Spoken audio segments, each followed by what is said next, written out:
And we are back with the Senate Democratic leader, Chuck Schumer. Senator, thank you for joining us this morning. You saw that poll we put up just during the break. 52% of Americans think Democrats only stand against President Trump, don't know what you stand for. Why don't Americans know where the Democrats stand for, and is that your fault?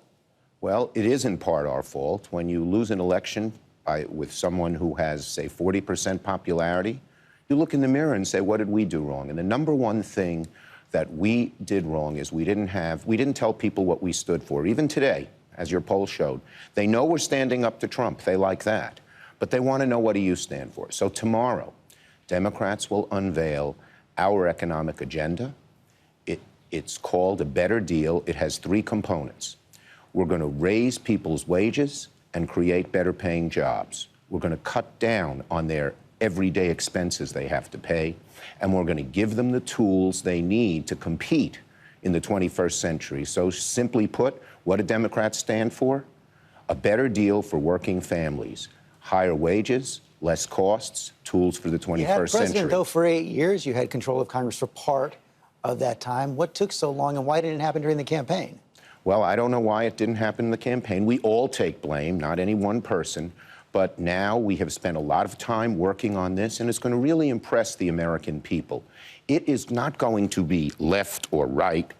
It is going to be totally focused on working people who believe correctly, that the system is rigged against them and not helping them with all the changes, rapid changes, economic and social. And people ask, well, are you going to appeal to the Obama coalition, young people, LGBT, people of color, or the Trump people, Democrats who voted for Trump, blue-collar voters? This will appeal to both. But I have a different... It will unify the Democratic Party because we are united on economic issues, and a bold, sharp-edged message, platform, policy that talks about working people and how the system is rigged against them is going to resonate. And this is the first time we're going to have it, and our party's going to be unified we've had a problem, behind as it. you know, we've had a problem with wage stagnation. You talk about better wages. We had a problem with wage stagnation for the last 40 years. What can any piece of legislation do about that? Well, we have researched this thoroughly and talked to all different kinds of people, and there are lots of things that we can do.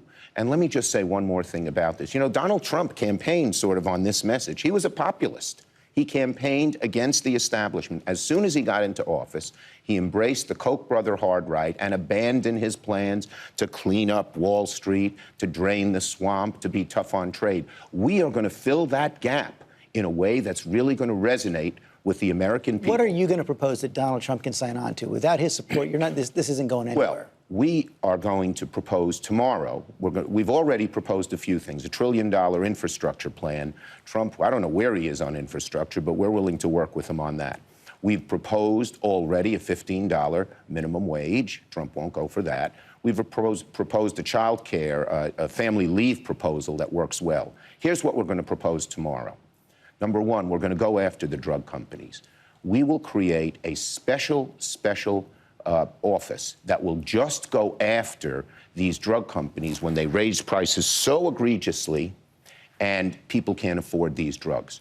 We're going to change the way companies can merge. We have these huge companies buying up other big companies. It hurts workers and it hurts prices. The old Adam Smith idea of competition, it's gone. So people hate it when their cable bills go up, their airline fees. They know that gas prices are sticky, when the domestic price goes, when the price for oil goes up on the markets, it goes right up, but it never goes down. How the heck did we let Exxon and Mobil merge? And that was Democrats. Inflation... So we're going to go after that, and that will help the average person lower their costs. And finally, we're going to have tomorrow a very novel idea of how to create 10 million jobs. There are 10 million Americans looking for good-paying jobs. We're going to show them how to find them. And that's just the beginning. Week after week, month after month, we're going to roll out specific pieces here that are quite different than the Democratic Party you heard in the past. We were too cautious. We were too namby-pamby. This is sharp, bold, and will appeal to both the old Obama coalition, let's say the young lady who's just getting out of college, and the Democratic voters who deserted us for Trump, the blue-collar worker. Some may wonder economics, George, is our strength. Some may wonder if it's going to go at it. Bold enough. I mean, even your New York colleague, Senator Kirsten Gillibrand, talking about health care, says if you really want to get prices down, you have to go to single-payer health care. Will Democrats unify behind single-payer health care? Well, our economic agenda, we've talked so much about health care that we are not going to address that in this agenda. We've been talking about it. And let me just say, the first thing we're going to do first, I think that the Trump care will not pass. It just is rotten. You think it's dead? I think it's very unlikely to pass because it's rotten to the core. People are not for reducing taxes on rich people or getting rid of Medicaid, which is a very, very middle class now thing, as well as for poor people.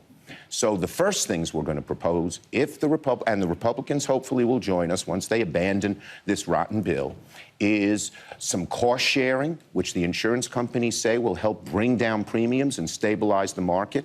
Something else that Republicans have often supported, which is reinsurance, proposed by Tom Carper and Tim Kaine.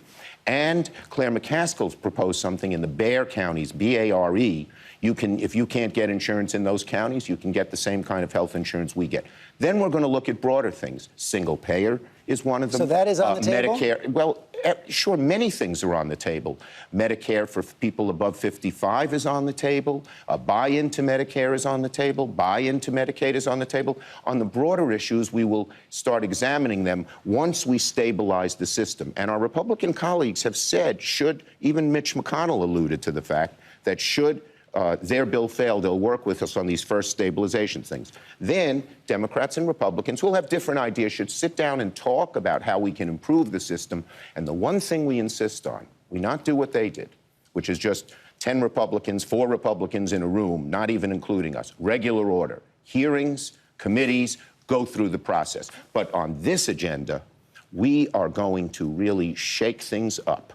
And we're going to fill the vacuum that Donald Trump left when he campaigned on some of the things like this and then abandoned them for the hard right Koch brothers. Final question. You heard Mr. Sekulow on this issue of whether the president can pardon himself. Do you believe the president can pardon himself? And what would it mean if he took the next step and at some point actually fired Robert Mueller? If he fired Mueller or pardoned himself or someone close to him under investigation, it would be one of the greatest breaking of rule of law, of traditional democratic norms, of what our democracy is about.